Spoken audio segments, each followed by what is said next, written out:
Welcome to Chillin' 101. We hope this video helps. You'll start by confirming the essentials. Sign into the same Microsoft account on both your Xbox and your phone or PC so they can pair. Once connected to your home network, wired or Wi-Fi, open the YouTube app on the Xbox. You must be on the YouTube home screen. This is where pairing options appear. Do this now so you can move straight into pairing.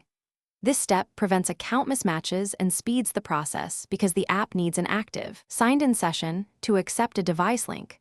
Once done, go to the YouTube app settings and choose Link with TV code. The app shows a short alphanumeric code. Then, on your phone or computer, open YouTube. com/pair or the YouTube app settings to find pair device. You'll enter the code shown on the Xbox. Make sure you type it exactly. This creates the authorized connection, so your phone can control playback and cast videos.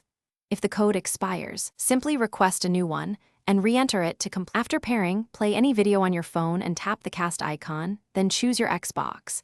The video should start on the TV. You can control playback, volume, and the cue from the device. This is why pairing is useful for browsing quickly. If it fails, first restart the YouTube app on both devices, then check both are on the same network. If problems persist, unpair and pair again. Repairing clears stale tokens and usually fixes auth or connectivity issues. Thanks for watching. Consider subscribing if we helped you.